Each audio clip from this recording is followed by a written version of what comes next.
back then it was about, there was no participation trophies. It was, somebody wins and somebody loses.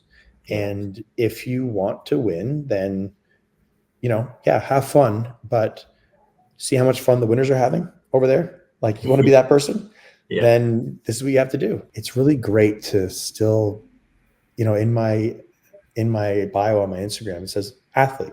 I will always be an athlete till the day that I die. Yeah. Knock on wood. Hopefully not. But I will all, it's in my DNA. It's who I am, is athlete. And that's just in so many aspects of my life. Today's guest is Jonathan Niziol. Jonathan shares so many similarities to my story, and the thing that he really highlights today in this chat is how bringing that attitude of being an athlete into every aspect of your life is just so powerful. I apologize in advance. I've remodeled my office and I didn't have the mic plugged in, so the sound quality from me is not as good as it usually is, so I apologize. You'll still get heaps out of that. It's still decent quality and you'll really enjoy this chat with Jonathan Niziol. I'm Ian Hawkins, and this is Sport is Life. The purpose of sport, as I see it, is to see your vision become a reality. Find your voice, create strong connections, and learn to trust your body.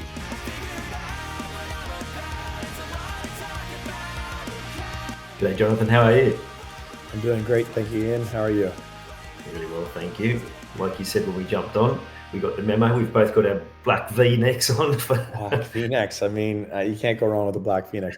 I have a drawer full of V-necks, and I try and rotate them because of like podcasts and stuff. And I was like, I feel like it's been a while since I've worn a black one. And I guess great minds think alike. So there we go. Yeah, twinning, love it. It reminds me back in my corporate days when the amount of times people would turn up with the same outfit, and yeah, of course, everyone would have a bit of a dig at them. Very funny. For sure. Now, you've got an incredible story. Thanks. I want to start with the lacrosse. Mm-hmm. Now, at one point in Australia's sporting history, we had like quite a competitive lacrosse team, which I know was quite a surprise to when they found out, right? But most of us aren't familiar with it. So tell us a little bit about your journey, because it's a big deal, right, where you grew up. It is. It's it's a co-national sport. I'm originally from Canada. It's co-national sport in Canada. Ice hockey is our winter national sport, and then lacrosse is our summer national sport.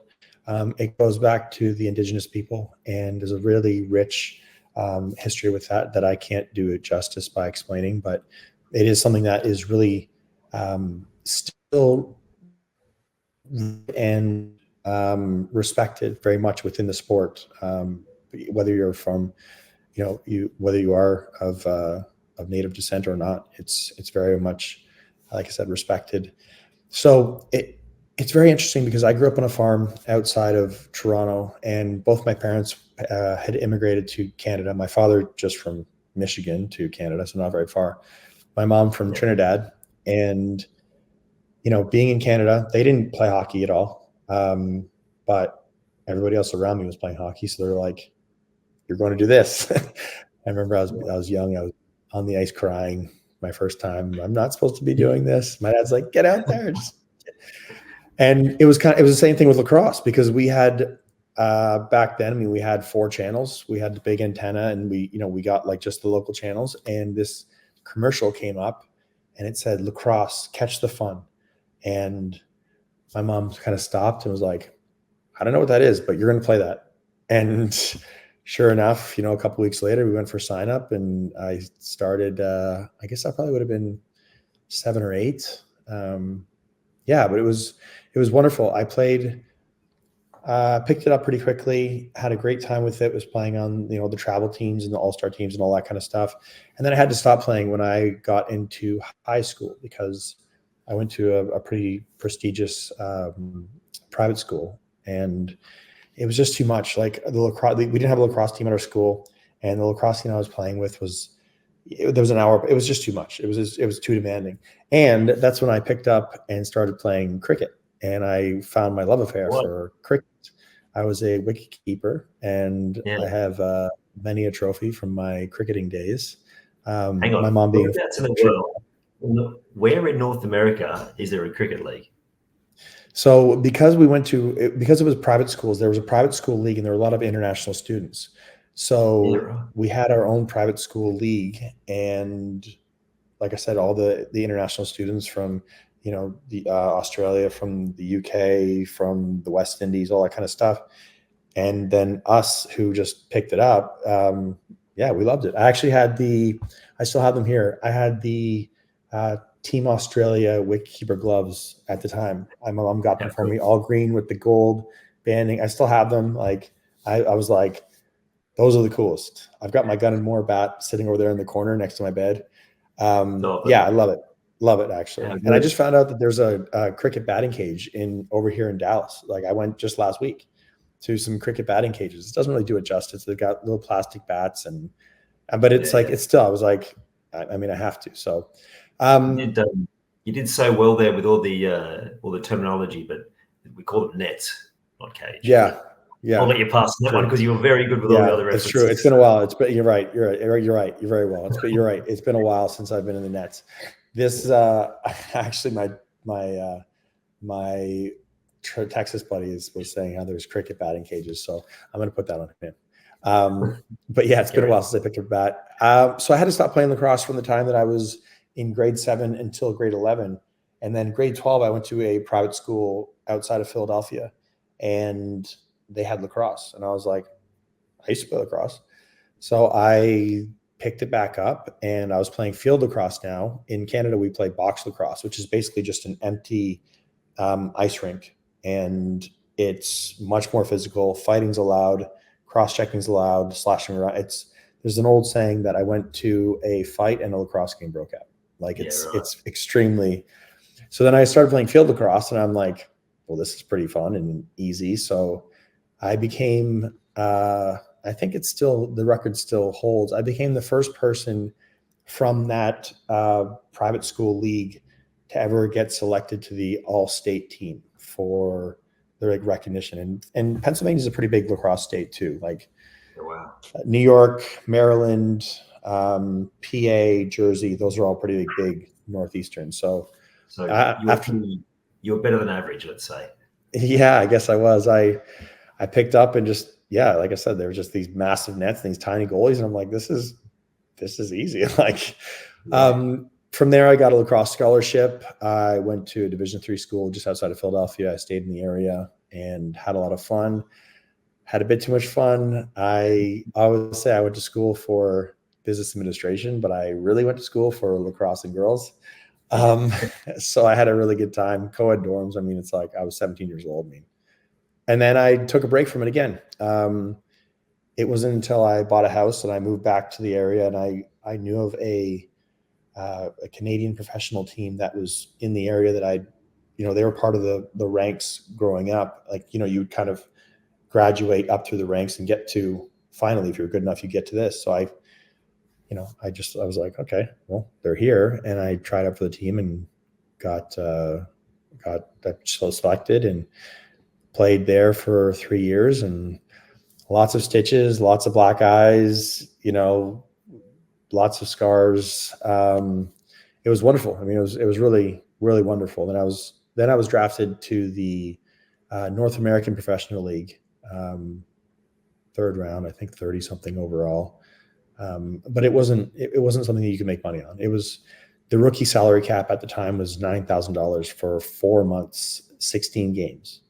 Yeah. And it's like, I've got a house, I've got a job, I've got a dog, and I got drafted by Arizona. It's like, I can't just fly to the West Coast every weekend, miss Fridays at work, and I couldn't do it. So I stuck with the Canadian Professional League and had a career-ending knee injury, and kind of thought, all right, I've had a good time with this and done what I've wanted to do, and it's time to hang up the stick. So yeah, it's kind of my lacrosse career in a nutshell.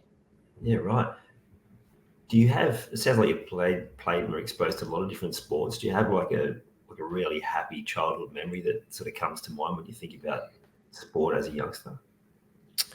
I mean, I have so many, and that's what I love about sports. Is just like, I think sports teaches you so many life lessons, and gives you so many of those moments, and especially doing it, like, I'm 41 years old now, like doing it at that time where we were disconnected. We didn't have cell phones. We didn't have, we had Game Boys, but those things were archaic, little green screens. Like, we would go on our lacrosse trips, and I'm so thankful of my parents too, like the 6 a.m., like, being at the rink at 6 a.m. and like that kind of stuff, or driving, 4 hours for a lacrosse tournament.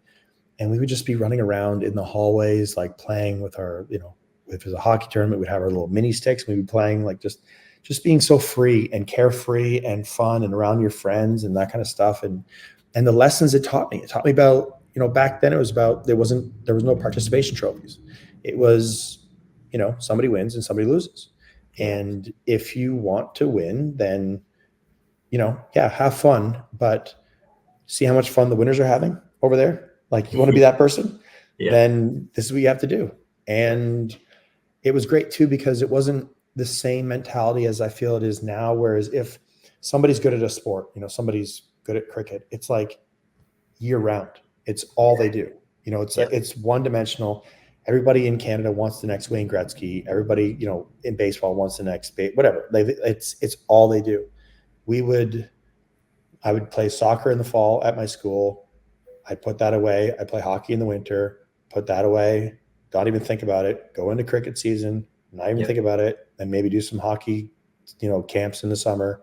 But it was very much like that kind of a thing. And I mean, there's the other part of it where we didn't know about dry land training. We didn't know about nutrition and all that kind of stuff that's come along. And the equipment itself has changed rapidly. But I would say, as far as standout moments, there was a tournament that I went to when I was in grade 12. I was a senior and I was having a really good season. Like I said, and ended up playing for the all-state team. And I remember they were giving out the awards at the end of the tournament, and I won, I think, 7 out of 8 of the awards that they were giving out. And the 8th one was like goalie of the tournament. So I couldn't actually win that one. And every award was like a new stick and a plaque. And I just walked out with, handfuls of new sticks.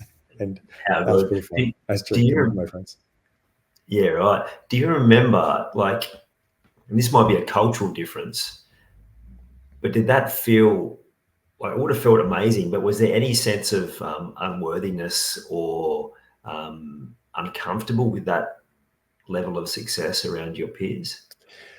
A little bit, because it's funny you mentioned that, because I remember that tournament specifically. I mean, I was like one of the only Canadian kids around. So like, we were like, oh my God, there's a Canadian.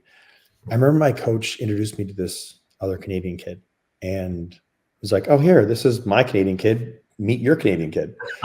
like we're supposed to know each other or something. Like, okay, like we're the same species. It's like, but I remember like seeing him and others like crying at the end of this, because I would just, and again is Jonathan Niziol, and again is Jonathan Niziol, and again is Jonathan Niziol. And I'm like, I just came to do what I love to do. And I was just doing it to the best of my ability. And that's why that's why I took all these sticks and gave them to all my friends, because I was like, we did this as a team. Okay. Like, yeah, I scored more goals. I did, got more assists. I had the hardest shot, like all that kind of stuff, but we did it as a team. So I gave it to our equipment manager, who just, took care of our gear. I gave one to him. I made sure that, because that kind of a thing, it wasn't so much the unworthiness, but I definitely had earned it, but I felt that it was a team thing. And I didn't want to just be like, hey, look at me, guys, look how great I am with all my sticks. And, go screw yourself, and, sucks to suck, and sucks for this Canadian kid who's crying. Like, I'm a very empathetic person, and like, I like to pass it. What age was that? That was, I guess I was 16 at the time. Yeah. Wow. Now, clearly strong empathy. That's still a big call for a 16-year-old to have the presence and thought process to be able to go and pass them out to other people. That's amazing. It just felt right. I mean, it just felt like the right thing to do. And I appreciate, and I give that to my parents and the way that I was raised and the morals and values that have been instilled in me throughout my life. I've been raised to be very humble. I come from very thankfully, I was very well provided for by my family. I've never taken it for granted, and it just, like I said, it just felt right. I mean, I appreciated that I had worked hard and achieved those things, but like I said, I didn't want to just hoard them and lord them over people and be like, "You guys suck. Look at all these." It just seemed like the right thing to do to like, and seeing other people, kind of roll their eyes like, "Oh, this guy again, like this guy." I'm like, I'm not doing this. Like, I'm just doing what I came here to do. Like, what do you want from me? Like, so yeah, it really goes back to morals, values, and, lessons learned through sports, seeing similar gestures in sporting and seeing, the older kids and that kind of stuff, and taking the time to spend some time with us younger kids, and, having that one camp counselor who, takes you aside and shows you a skill or a move or something on the ice where you're like, oh, cool. And they really take time and like, want to take it a step further as opposed to like, just get back in line, like, on with the next one. So I think it's all kind of comes full circle. Yeah.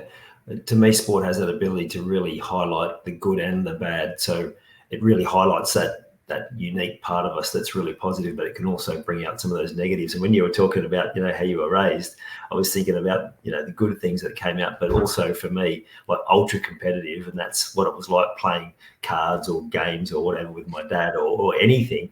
And how that had become so hardwired for me, and not always in a good way, right? So Can you think of any of those sort of aspects, perhaps of what you had modeled to you from your parents that really came out in sport, maybe not in a great way? Yes, my dad and I used to have battles. We had a little mini basketball net, and like we would just go full force at each other and just like throw hip checks. And like, he's like, I'm putting this kid in all these sports and he's learning how to hip check me, and he's limping at work the next day and stuff. And like, it was in good fun, but it was like, and I was his, little son, but we were combatants. Like we were like, it was do or die. Like he wasn't letting up on me and I wasn't letting up on him. And it actually became a good thing when I started playing lacrosse in Canada and playing the professional leagues. I was always a very small child, like a very small kid. I was a late bloomer, hit puberty very late, and then I developed into, what I am today. But I always remember feeling, I was always tough. I was always like I don't care how big the guy is, I'm going to go over there and I'm going to check him and do all that kind of stuff. But I do remember that feeling physically like I wasn't able to fully defend myself, which, when it came right down to it, because of just my size, not because I didn't have the drive to or the fight to. It was just, it's not the size of the fight. No, it's not the size of the dog in the fight. It's the size of the fight in the dog. Yeah. But I had that fight, but I didn't have the size. And that just, so anyway, when I started playing professionally in Canada, I took upon the role myself. I was a skilled player and doing all that kind of stuff. But I also had no tolerance for somebody doing something to me or to one of my teammates. Like if you stepped out of bounds, gloves are off, helmets are off, we're fighting. Like no questions asked. And I led my team in penalty minutes, and it wasn't because I was just a goon, because I was just out there. I was, like I said, I was scoring goals, playing defense, doing all the things I was supposed to do. But there was that switch in me where it was like, oh no, you're not getting away with that. Like whether it was to me or somebody else, I'm like, no, there's not a chance. I'm going to rectify that right now, and it's by punching your face in and making you bleed all over the concrete. And I'm so glad you raised this point, because this is something that has come up with a lot of people that I've spoken to around this sense of fairness that a lot of us have in sport. And anytime I've got into trouble in the sporting field has been through that, like feeling like an injustice has been done. Yeah, totally. To me, from a refereeing decision, from an opposition player. And that's such a positive quality. I think it comes with those of us who have got that strong empathy. For sure. But in those scenarios, it looks like we're crazy people on the arena, right? Yeah, wires cross, and just like it's like I always say that I would take numbers and then I would collect bodies. Like I'd see what happened. I'd be like, okay, number 82, great, I got you. And then later I would go collect the body. Like, but you're right. I mean, it's an innate quality that some of us have. It's fight or flight, right? I mean, it's injustice, it's fight or flight. It's, it's so many things where it's like you said it. I mean, this happened, whether it was to me or somebody else. This was wrong. I'm going to do something about it and make it right, whether or not it's right or not. But yeah, I think it's definitely is. And yeah, we look like a bunch of crazy people, but at the same time, we're getting our poetic justice. Well, that's right. Heart on the sleeve stuff. What I also know from my experience personally, and also with some of the people I've coached, is that then that same quality can show up in really positive aspects of life, but then it can also show up, and it tends towards can be quick to frustration at different times. So does that same quality that comes out in those spaces, has that sort of reared its ugly head in other parts of your life over the journey as well? Oh, for sure. I mean, I always say that like a lot of my story really shifts for me the day before my 21st birthday when my mom died very suddenly and very unexpectedly. And that just, rocked my world and changed my world as I knew it. And I started dealing with mental health issues and stuff like that. And I started to self-medicate with alcohol, but I had a lot of misplaced anger, and I was just looking for fights.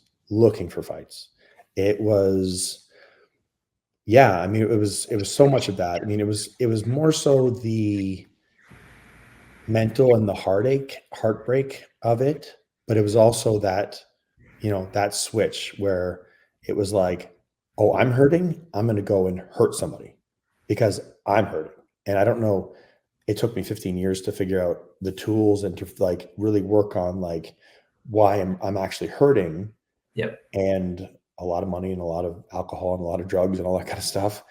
But it was that mentality of like misery loves company, and here's this thing that I know how to do, and I'm going to go find a fight, and I'm going to go and, pick whatever. So yeah, many times. Yeah, right. So you're actually quite intentional about it, because I think back to my journey when my dad passed, was like, yeah, same thing. I had all that anger and frustration and didn't know why and didn't know it was all coming to the surface. I was more of a runner than a fighter, so it probably came out on the sporting field when it was like, in inverted commas, okay.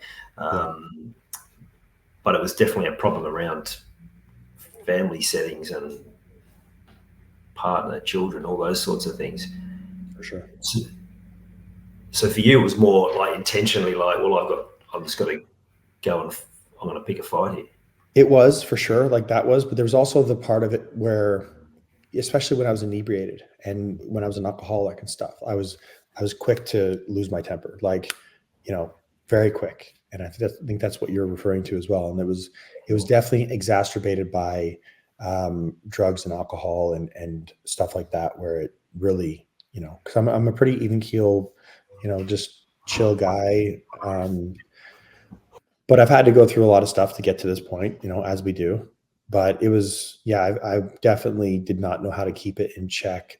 And then you throw alcohol on top of it and stuff, and it's like, it's out the window. Like now it's just like, it's a free for all, and look out anybody who's, so yeah. And like you said, relationships are, being ruined financially and being ruined, friendships being ruined, relationships with family are, as a result of all this stuff. And it is that same mentality whereas it was the right thing to do on the lacrosse floor, and then it turned into the wrong thing to do when I was in society. And, I look at so many things that happen, and I'm like, man, I mean, it's so easy. That's, you slip and somebody, like, you're fighting in a bar fight, a stupid bar fight, somebody slips and hits their head in the concrete and something, like, I'm just like, man, I'm so glad. I'm so thankful that I've got through all that. And, everybody for the most part is fine. And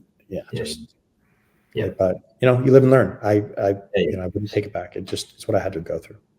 Yeah. And I think we've all got moments like that. We look back and cringe and think, well, what could have happened there? And yeah, as long as we're learning the lessons from it, which we don't always, but it's part of the process. Yeah. That must have rocked your world at 21, because for a male, they're still developing and maturing, and it must have been a huge setback. Was she sick, or was it sudden? No, it was very sudden. It was extremely sudden. She wasn't sick, anything like that. I got a call. We were supposed to celebrate my birthday the next day, and she choked while eating lunch. Like it was just like that. Like I got a call thinking that we were planning my birthday celebrations for my 21st birthday, and then it was, your mom's dead. I'm like, what are you talking about? Like, what are you? And I was, and I still am, the biggest mama's boy. She was my biggest cheerleader, my biggest supporter, my best friend, all the things. She was my absolute world, and I was her absolute world. She was not good at hiding the fact that I was her favorite child. She was not good at it. And I because I just did what I was told.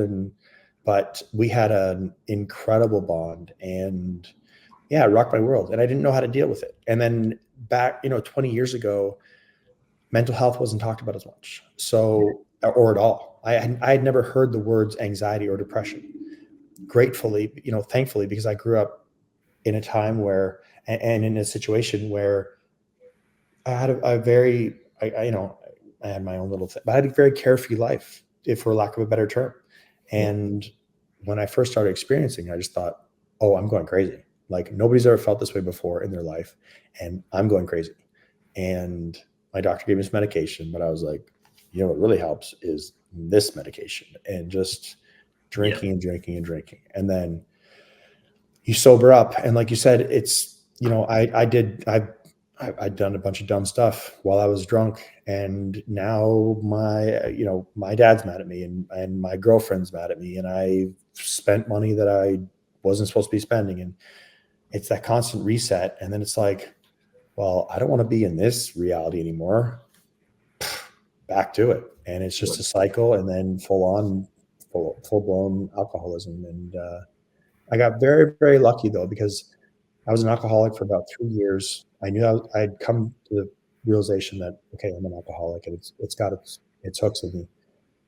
I didn't know how I was going to quit. I give all of the strength and support and just kudos to people who go through the programs and can stop on their own, because I couldn't. I couldn't do it.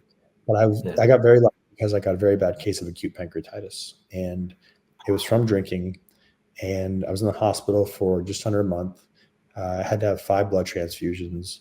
I lost 60 pounds in total while I was in there, and I almost died twice. And that was 16 years ago, and I've been sober from alcohol since, because after going through that, it was excruciatingly painful. And I mean, no pun intended, the most sobering thing you can imagine, because my addiction put me here, and I'm 25. I'm supposed to be invincible. Like 25, I got it all figured out. I'm invincible. I got 2 cars. I got a job. I got a house. I got it all figured out. And you're sitting there at night, and you have, I've got a catheter. I've got tubes in my nose. I've got, I'm laying there, and all I can hear in the hospital ward are just the beeps of the machines that are keeping me alive. And I'm like, this is crazy, man. This is absolutely crazy. This wonderful machine, this wonderful gift that we are given of a body and mind and stuff. And, we often take for granted. I was like, I got to do better. And it took me a long time, because like I said, I then fell into drug addiction and stuff like that. But I put a hard stop on my alcohol, and because they said to me, they're like, the severity of pancreatitis that we saw in you is something that we see in people who are like 70, and they've been drinking for like 50 years. Like, we don't know why. It's like, that's people coming for a night, they're 2 days. And I was like, you know what? I don't know why, but I'll take it. And yeah, so thankfully it happened, and I needed it to be that severe to get the lesson, to get the message. Yeah, obviously. Do you have memories like of the conversations you were having with yourself in that space where you were like, I just can't keep doing this, or was that later? Oh, absolutely. Yeah, absolutely. I mean, I like hiding alcohol from my family and stuff. Like while I was, you mean like when I was an alcoholic, like that kind of stuff? Oh Or no, you I mean? mean like when you're lying there in the hospital bed Oh, and yeah, and you're in pain and yeah. yeah, absolutely. I mean, I remember like at first was denial. Was like, I'll be in here for a couple days. I'll be back. I got a fridge full of beer, Yeah. bro. I'm like, Yeah. cruising. We're all good. And then it got more and more serious, and You scared? Like be like freaking out a bit at this point? yeah. I mean, I was just taking it all in, like as it was happening. But yeah, I mean, I mean, they're like, okay, we need to give you another blood transfusion. And I didn't know as much about the body as I do now. Yeah. And like, they give me 5 blood transfusions. I think there are 7 like units of blood in our body or something like that. Like they had to put 5 in there. Like it was insane. But yes, laying there. And like I said, the first week or so was denial. And then as it kept going and as I, you know, losing weight, losing muscle, I gained a bunch of weight when I was drinking. And for some reason, I would constantly, because I couldn't eat anything, for some reason, I'd constantly watch the Food Network. The nurse would be like, why are you watching all the, I'm like, because I'm going to eat that when I get out. I'm going to eat that when I get out. I'm going to eat that when I get out. Yeah. But after about like the first 2 weeks was like, yeah, this is not a joke. This is real. And that's where I mean, like those moments alone where it's like, I had to hit that button in the middle of the night for my next thing of morphine because I'm holding out, and I'm like, I don't want to. And then, I push the button because I'm, just alone. And it also taught me a very interesting lesson about, when you get in those situations, a lot of times, you have your friend groups in your family and stuff like that. And you're like, you know what, if it ever goes down, this person, they're going to be there. And a lot of times, like being in that situation, a lot of the people that I expected to show up didn't show up. And a lot of people I didn't expect to show up, they showed up and they checked in on me and went out of their way. And I also learned that health is very singular. It's very individual. People can empathize with you. People can, try and help, but you're in charge of your own health and you feel the repercussions. And, when you treat your body like a carnival, it's gonna push back a little bit. But yeah, I remember having those thoughts and having those. One of the things I wish the most, and I can't go back and do it now, but I wish I knew the names of the people that helped me, the nurses, the doctors and stuff like that. So I really wish that I could go back and just, tell them and just, express to them how much they did for me. And they were just doing their jobs, but they were doing it they really took it extra and they saved my life. And yeah, once I got out of the hospital, I was supposed to have been playing in a lacrosse tournament that weekend. Too sick. All my teammates came over. They won the championship.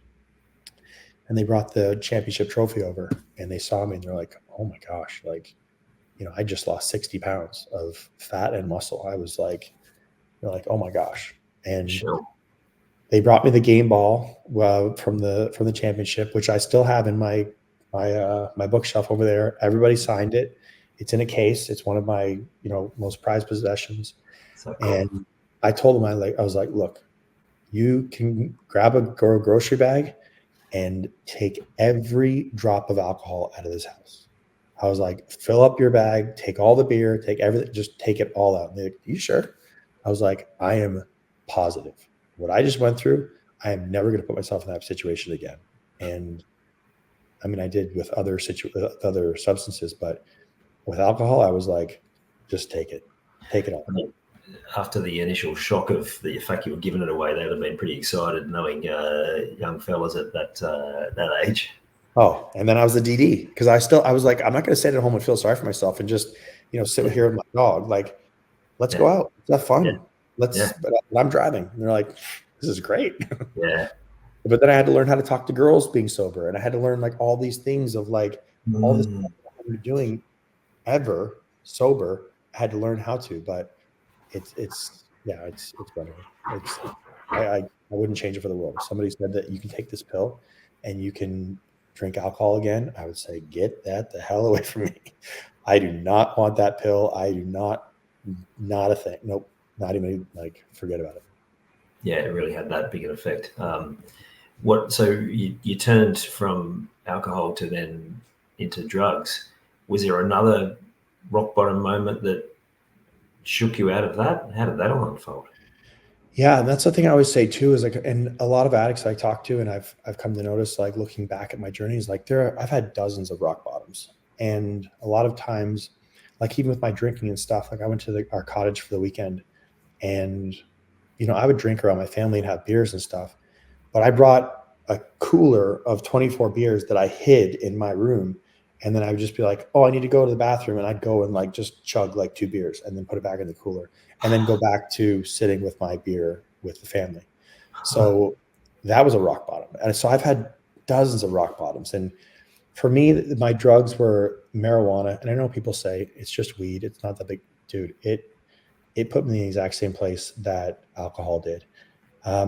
Whippets, which are an inhalant, nitrous oxide inhalant, Adderall, which is pretty aggressive, and then these muscle relaxing back pills. And I always say, like, my friend said this once to me, and it was like, I was like, yeah, I think you're right.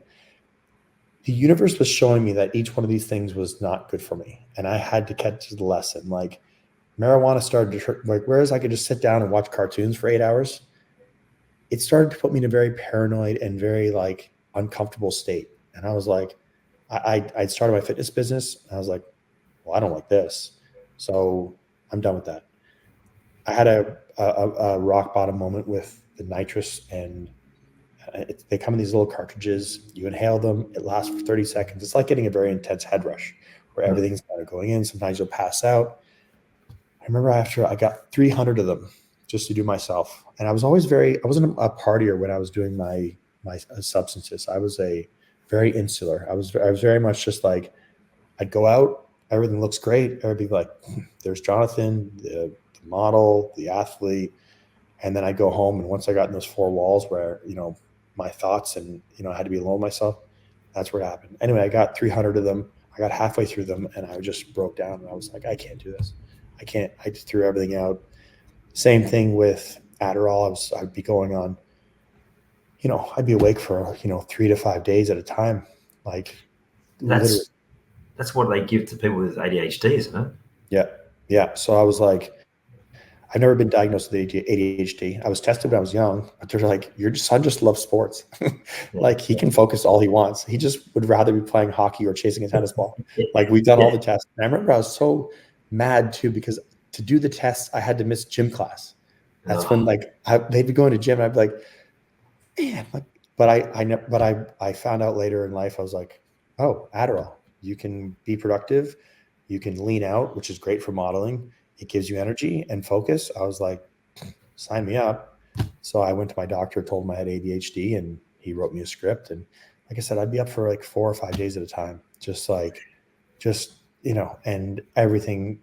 It's that, like, everything on the outside looks good, and everything on the inside is just, you feel hollow and empty. And so I got to a point, and I mean, there had been probably dozens of times where I'd dump my weed in the toilet and dump my Adderall in the toilet, flush it down, and be like, this is the last time. And like, a couple days later, I'm like, I kind of got the itch, and these feeling my feelings again. Like, I didn't sign up for this. Anyway, I finally got rid of that. The final thing I had was the muscle relaxers. It was an over-the-counter muscle relaxing pill, and each one had 500 milligrams of methocarbamol and 200 milligrams of ibuprofen in it. And within about a month's time, and this is a testament of how our bodies can handle what we throw at it, I went from taking like 10 per day to taking 100 pills every single day. Shit. I was taking 50,000 milligrams of methocarbamol and 20,000 milligrams of ibuprofen every single day without fail. And I'm not proud of it. I'm not fluffing the number. It's just, I'd buy a bottle of 100 of the generic.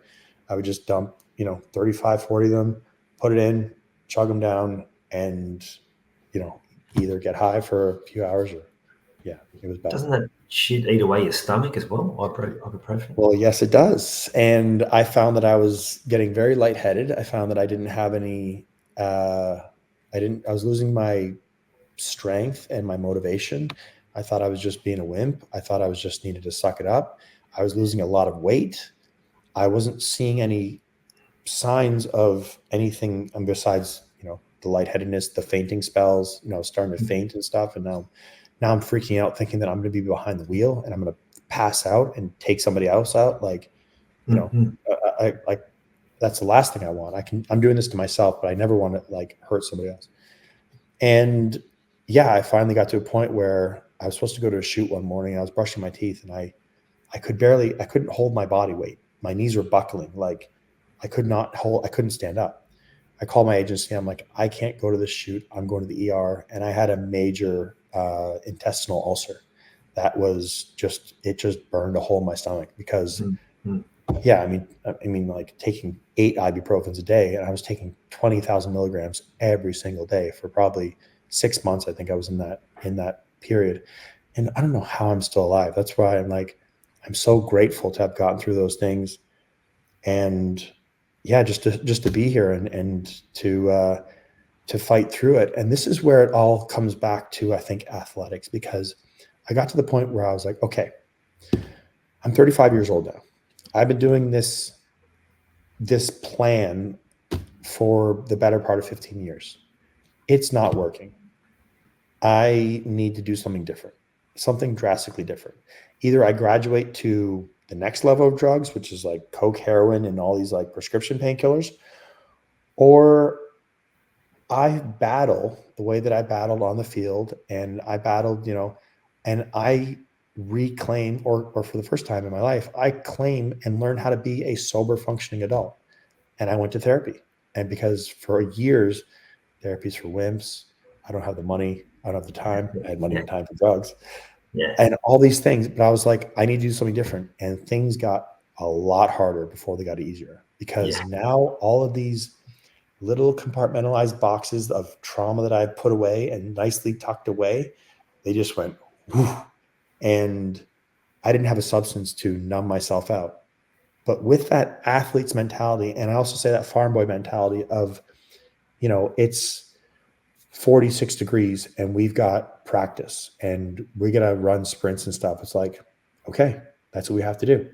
Like there's no if, or I don't feel like it, or not today. Like same thing with, going in the summertime, I'd be on summer vacation and we'd have to bring the hay in, and we're going to do 15 hours of hay. Okay. That's what we have to do. That's just, it's not quite, and I bear down and I really hearken on that growing up that way as a farm boy and my athlete mentality. Whereas this is not going to beat me. I'm going to beat it. And thankfully I did. And I really bring a lot of that back to athletics and those lessons I learned. Oh, I love that. Oh, goosebumps through that. That's cool. Thank you, man. I love that analogy. It's just like imagining it's sprint training or you're working on the farm and it just has to be done. You don't question it. It just has to be done. And to me, that's what is missing in so many people's lives, particularly, it's not just male or female, but for men who have that sort of competitive nature and competitive urge, and then it goes away, or they continue to find some kind of sporting pursuit to try and fill that hole. But ultimately it's like we need to be able to have that discipline, but I also like you've balanced it out with, but it's also so important to be able to talk about all that stuff, otherwise it will continue to keep us prisoner, right? It's very true. And the stigma around, like, because I didn't want to talk about the stuff that I've been through, and there's a whole bunch of other stuff as well, because it's not manly. It's not like, it's weak. Like vulnerability is weakness. Whereas now, in doing what I'm doing and having these conversations and gratefully being invited on here to talk about it, vulnerability is power. And I always go back to, just to finish that analogy of the sports thing, is like, and I'm sure you're the same way, like when they said, okay, so-and-so is their star player, you were like, oh, I'll take him. Like, oh yeah, they're the star player. Watch this. Like, I'm going to defend that person, or I'm going to do whatever. And like, that's what it was for me. And when I do things to the nth degree. If I'm going to play lacrosse, I'm going to go till I'm professional. If I'm going to drink, I'm going to drink till I'm in the hospital.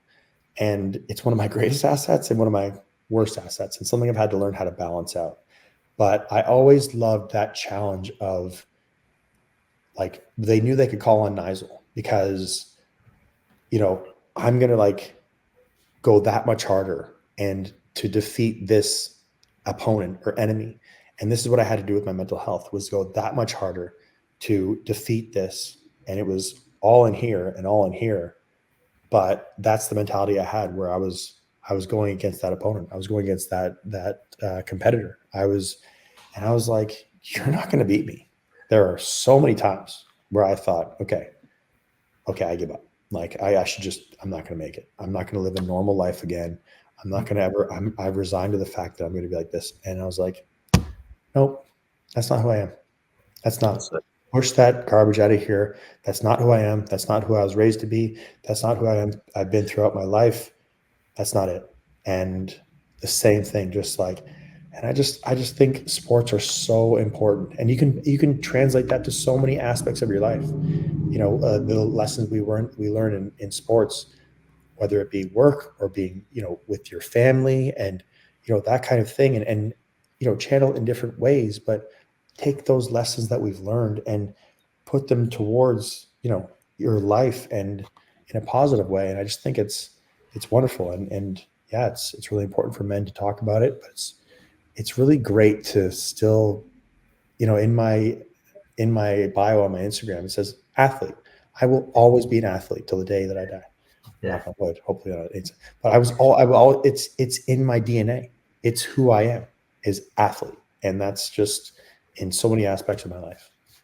So good. And what you talked about there, so one of the real pivotal books in my journey, it's just in the pile there behind me, from one of the coaches here in Australia, and his wife, Sport is Life, Life is Sport. And he uses a forward from in his forward, he uses a part from another book or another publication talking about exactly that athlete mentality, and how that, if we take that forward into other areas of our life, just how well it serves us. And it does. It serves in so many ways. And what I've found is that the people who are having the most success in their life are actually doing that, and they're doing it intentionally, and they're taking those transferable skills across. So I love that you've highlighted that. Yeah, I'd love to know, for the benefit of those listening and watching, is that when you think about finding balance, like that intensity of sport and being, I'm going to go get them, but then being able to find, with that same thing that's kind of hardwired to us in a way, how do we find that balance in other areas of our life where we can use that in a positive way, but not to the point where it goes to the extremes? So you said you had to learn that balance. Like, was there a key skill or a key moment or something that you can share with the viewers that will help? Yeah, I think it's constantly checking yourself and being honest with yourself. Like, so 2 years ago, I was going to the gym 6 days a week. I was playing hockey 4 times a week, and I was running 6 to 10 miles a day. And that's too much.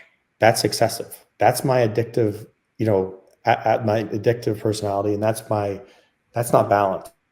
That's, you know, taking something that's, you know, good with, you know, exercise and taking it too far.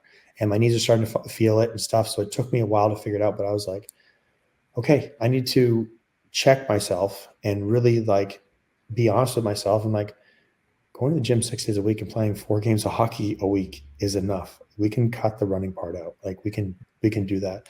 I think it's really important to have conversations with ourselves where we're being honest and holding ourselves accountable.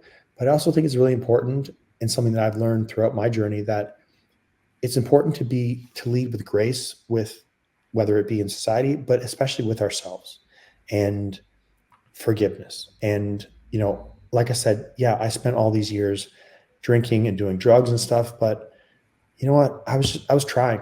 I didn't have the tools. I didn't know what to do. My life was, you know, completely turned upside down at 21. I was trying my best.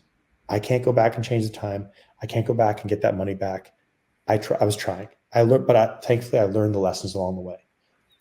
And then the things that have happened to me that I haven't brought upon myself, like my mom passing away, I forgive that too, because that's an unfortunate part of life. And, you know, I forgive myself for that. Whereas I had so many thoughts of like, what if I was there? What if I, you know, what if? Yeah. So I think it's important to look in the mirror and say, hey, you can do better, and let's go give today the best we can. But it's important to look in the mirror and not say, hey, you're a loser, you're a failure, you are, all those kinds of things that I would always say to myself. People would, like I said, they'd give me these accolades and all this kind of stuff, and they would tell me all these things, and I'd be like, dude, you are just not doing well. So I think it's finding that balance of like pushing yourself and, okay, I didn't get the promotion. Okay, I tried. Did I try my hardest? Yes. Did I not get it? Okay. Does that mean I'm a loser and a failure? No, it doesn't. But okay, what did I learn? And next time I'm going to try harder and see if I get it next time. And in relationships in life, I think it's just really important to have that balance where hold yourself accountable, like we do, we were out there. I'm sure, you and I were doing extra. We'd go to practice, then we'd come home, and then we'd practice, and we would just do it. And that was just in our mindset. We're like, oh, we want to get better, but we love this as well. But having that balance of like, okay, I did. And just like I said, grace and forgiveness, and especially starting with ourselves and then going outward. Yeah, I love it. Great answer. You mentioned those things that happen that are outside of our control, and you talked about your mum. Now that you've come out the other side, and you said I wouldn't change anything. How have you rationalized the loss of your mum at that age? Because to me, it's like at some point we have to sort of face it and try and make sense of it in a way that makes sense for us. Like, have you come up with a reason or a like? For me, I look at it and go, well, maybe it was something that was meant to happen to take me on this path. Maybe he had everything that he'd ever wanted, and that was enough. Like, have you had that conversation with yourself about your mum? Oh, for sure. Many times, because I held on to a lot of guilt for years, and the why me, why did my mom choke to death? And you hear about all these things that happen around the world, and you realize that they happen to a lot of people, and they have to happen to somebody. And I just happen to be that somebody that happened to.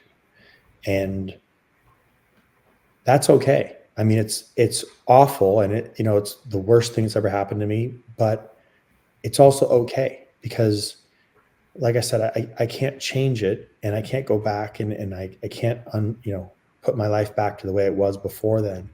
And you have to kind of realize that these things happen to people, and sometimes we're chosen to be that person. Sometimes it's chosen to be the lottery. I still wait for that one, but sometimes it's these negative things that are chosen to happen to people, and that's just kind of where you have to say, okay, you know what, I can't sit here and browbeat myself for years and years and years and say that, yeah, if I was 41 years old and I could go back and do, but I also always say too, because I've been asked a few times on podcasts, and this is kind of a thing that I like to pass along. Like, people ask me, like, if you could go back to 21-year-old Jonathan, you just lost your mom, what would you tell yourself about the future and what to do going forward?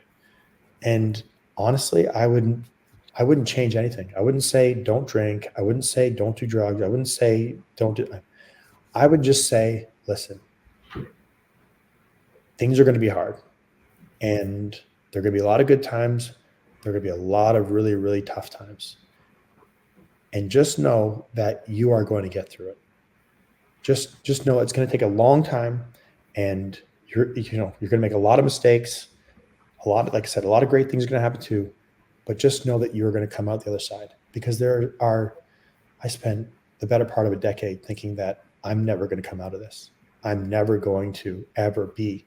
And that's the only thing I would tell myself differently. It was like, keep fighting, because that's who you are. You're a fighter, and make the mistakes, because those mistakes have made me who I am today. And I'm pretty proud of the person I am today.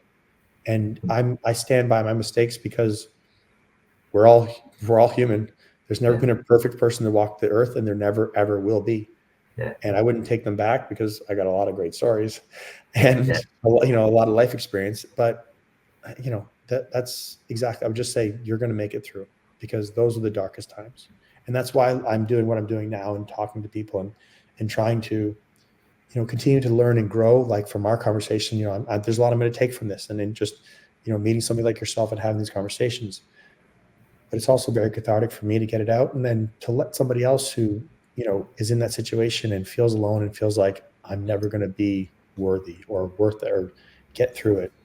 Just keep on fighting, you know, and it in whatever capacity, just keep fighting, and you will. Absolutely. I'm just some regular guy, and if I can get through it, then, you know, anybody absolutely can. But it's that unwavering determination, persistence, consistency that we learn as athletes.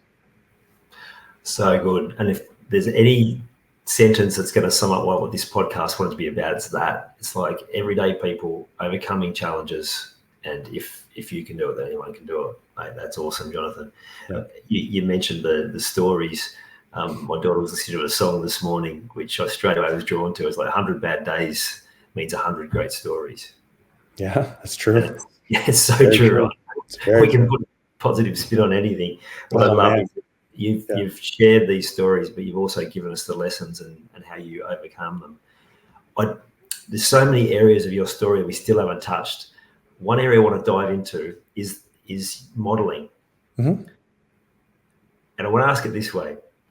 You know, in those moments in sport where you can find the zone, where you are in flow and you know what's happening and the things start happening automatically.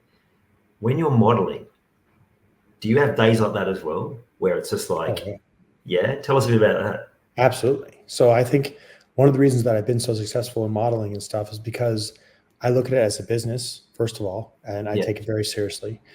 But like learning from our coaches and our coaches not wanting to repeat themselves, and, you know, learning those things and learning how to take direction and to learn has really helped me be a successful model for so many years.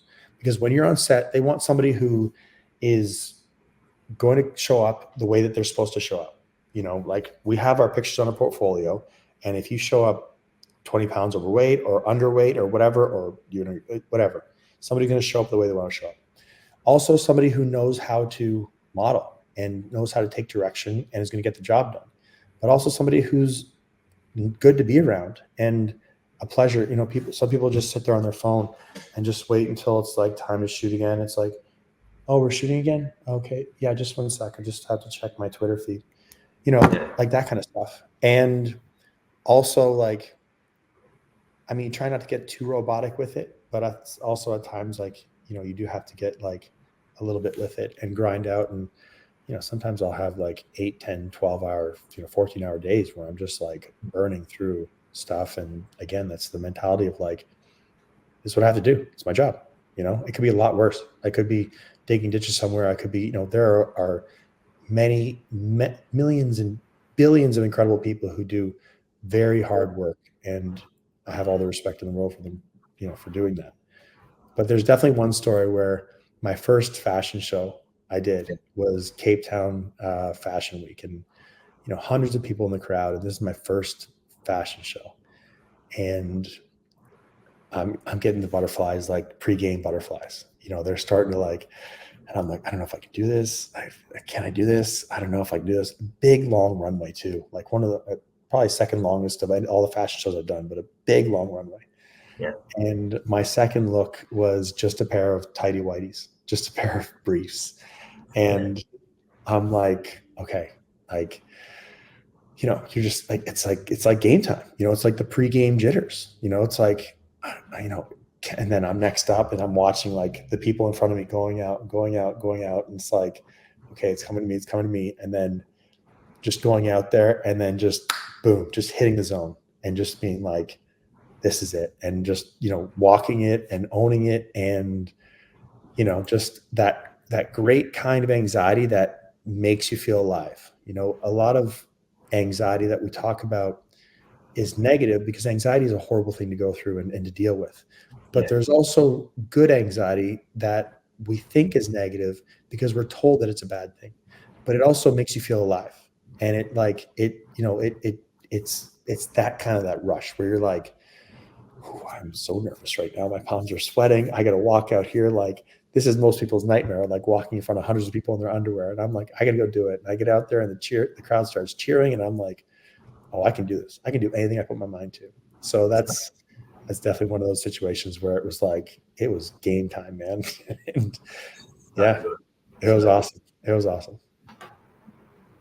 Not that you would have noticed for those listening and watching, but I had to just duck out because we've got an absolute downpour here at the moment. So I'm a little bit wet now because I had to unblock a drain quickly. But we'll get back into it. Well, like a true athlete, you just power through. That's right. Fantastic. Now, we all know the positive impact that sport can have personally, and how, like you've described so eloquently, the transferable skills and how they can really take us forward in other parts of our life. What do you see the benefit? Or I know, okay, maybe I need to introduce this part first, is that you're a PT, but you're also someone that's completely dedicated to your own fitness. You're at the gym 6 days a week. Yep.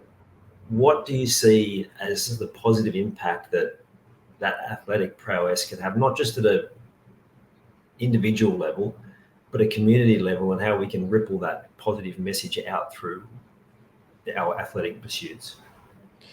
It's an interesting question. That's a really good question. I'm not training too many clients right now. I'm doing more like online training, but one of the things I love to do with my clients, and like I said, I've been a PT for 13 years, is I would, if somebody said like, oh, I played volleyball back in high school, and they're in their 30s or 40s or something, I would always try and hearken back to that athletic and try and reignite that in them.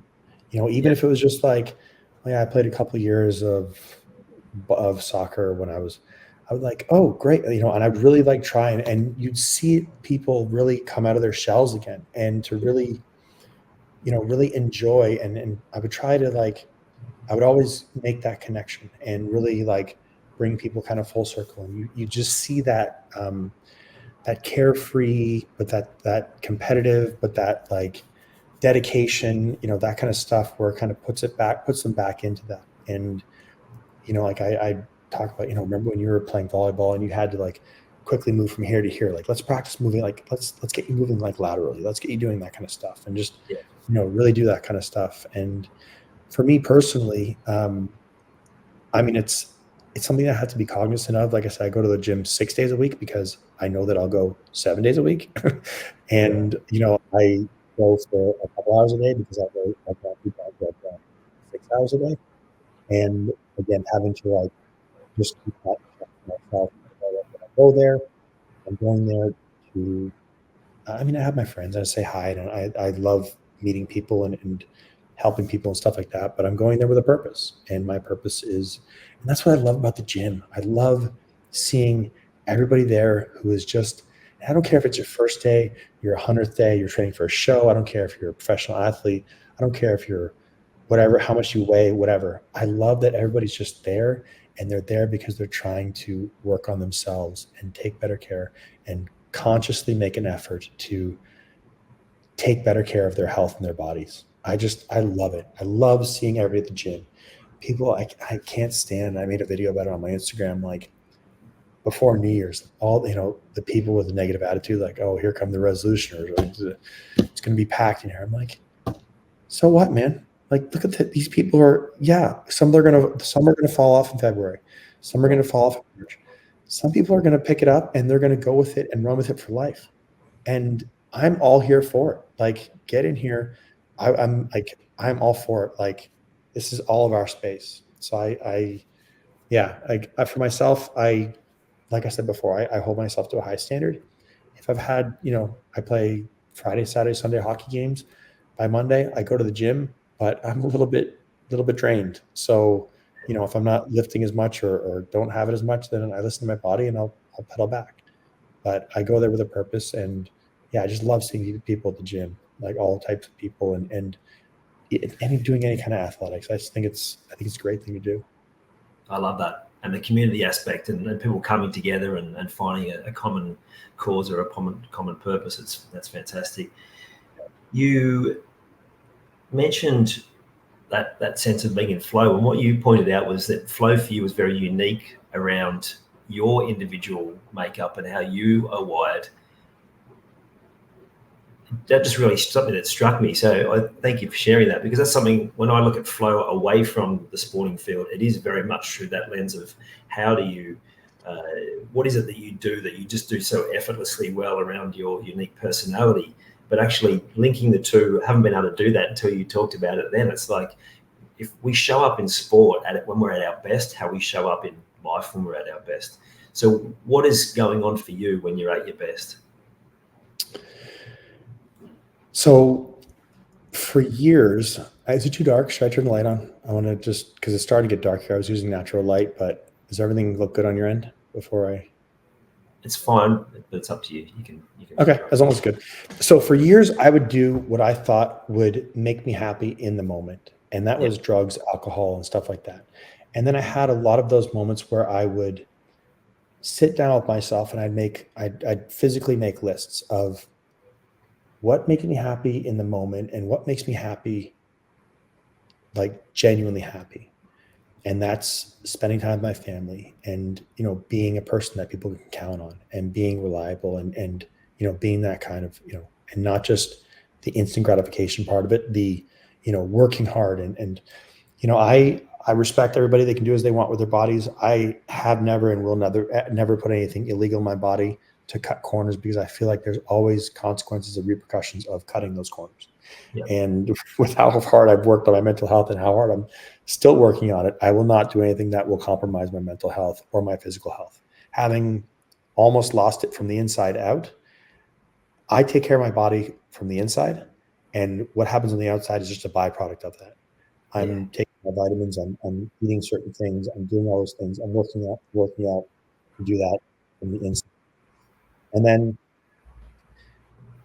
I bring it back to sport, because hockey, when I'm on the ice, that's the one place that I am truly present in my adult life.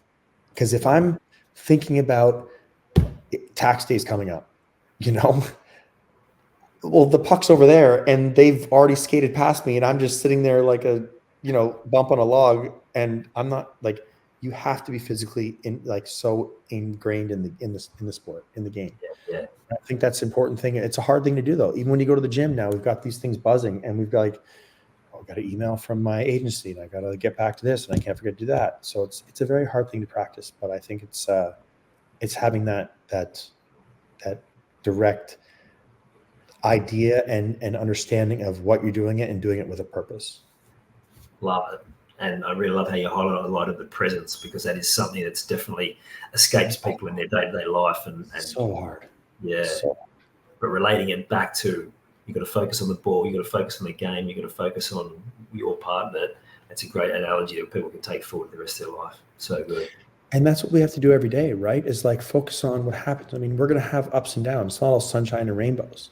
And focus on what's in front of you. I mean, for years, I've lived in anxiety, which is future. I'm worried about what's coming. And then I've lived in depression, like clinical depression, where it's, out the past, and putting myself in the present. And it's a constant thing that I'm doing every day, obviously, but putting myself in the present. And when things don't go your way, it's like, okay. So a problem arose. What's the problem? Identify it first. Great. Okay. What's the first solution? Try this. Okay. That didn't work. What's the next solution?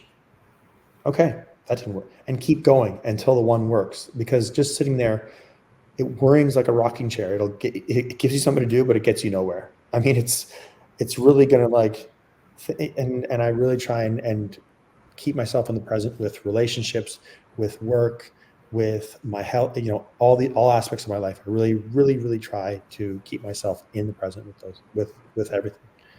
And it comes naturally on the ice, but I try. I really am really trying to with that. Yeah.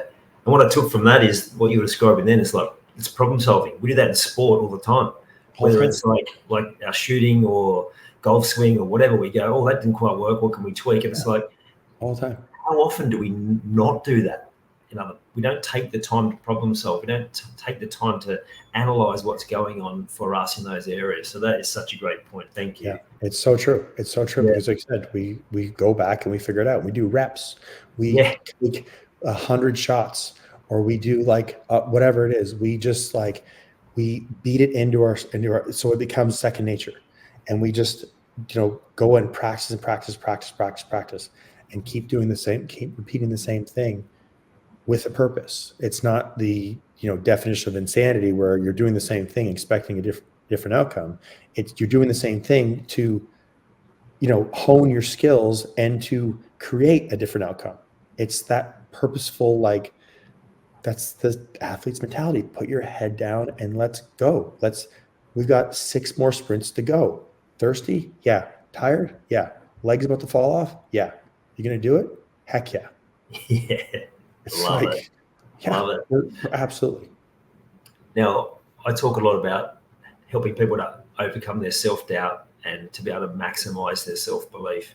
Now, from everything you've described is that there's still moments of self-doubt. There's still the struggles. So what's the best advice you can give to the listeners and the viewers on facing their self-doubt and being able to move through that and still continue to find more self-belief? Accept the fact that we're human, and accept the fact that we're going to make mistakes, and accept the fact that those mistakes do not define you. They do not, you make one mistake and you're not, like I said, you're not a loser. You're not a failure. You're not like that kind of stuff. Like, look at the self-doubt as a challenge, as opposed to an obstacle, as an impenetrable wall. Look at it as, how am I going to fight through this? And really, I would say to really take note of, and when you make progress, even if it's little steps, that's a win, man. Like, give yourself that win. Acknowledge that win. Oh, I only did this today. It's this much more than you did yesterday, or than you had yesterday. So awesome. Great job. Yeah. Try and, twist that, focus on the positive, like really like it's like, it's all like, it's the instant gratification society and all that kind of stuff. And it's like, if you look on Instagram, there's a 21-year-old kid who's driving a Lamborghini. You're like, well, I don't have a Lamborghini. I must be a loser.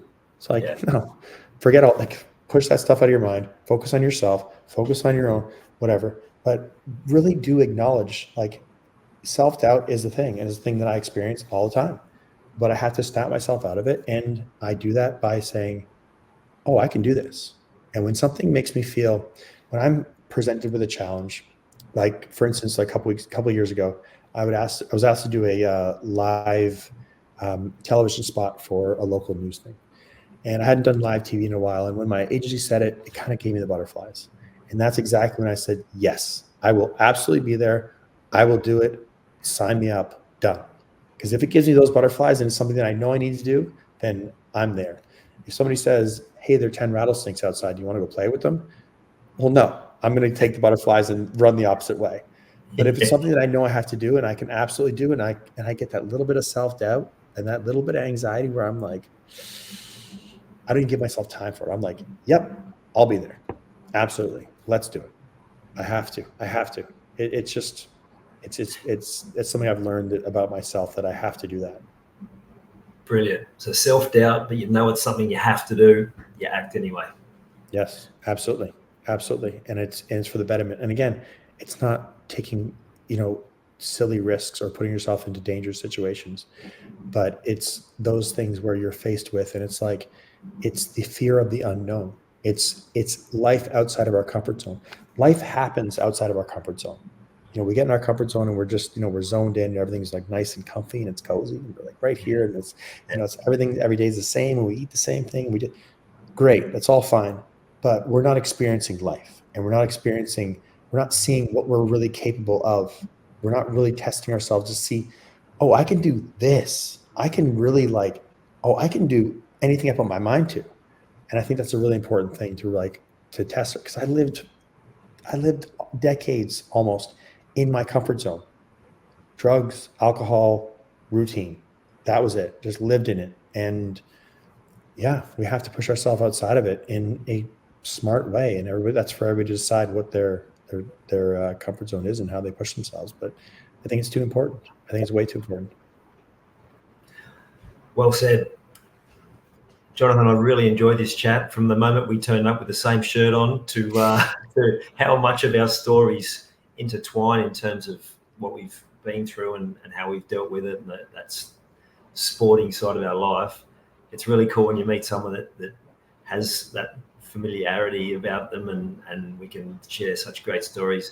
I also appreciate that you've been so open with your challenges and how you've overcome them and inspired everyone, including me, through this conversation. So thank you so much. Thank you. Like you said, I mean, it's the first time I've done a podcast of this nature, and it's really wonderful because it's taught me a lot from what we've talked about and the things that you've said, but it's also reminded me a lot of the things that we do as athletes. And it's really wonderful to see somebody who's taking this and taking it to the next level by having people on and spreading this message. And like you said, connecting with a fellow athlete, and just we got a little bit of crazy, just we got that, but like we can relate, and it goes farther than just like that. A little screw loose there, but I mean in a good way. So exactly. It's wonderful to connect, and I greatly appreciate you having me on. It's been a wonderful conversation. Thank you. You're welcome. Thanks, Jonathan. Thank you.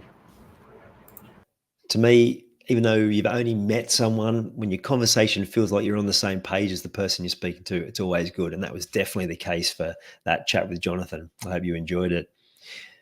The lessons that I took out of this one, having that athlete mentality your whole life. And Jonathan talked about that, whether it was career, overcoming illness, and not letting things beat him, or not letting illness beat him, or whatever it was. Really powerful. So I want you to have a think about your life and how your athlete or sports person mentality has helped you overcome different challenges. Great lessons there. You've taken the time to listen to this whole episode. Now it's time to take action. Commit to one thing you've learned today and make it happen. And to avoid any obstructions, join the Sport is Life movement by clicking on the link in the show notes.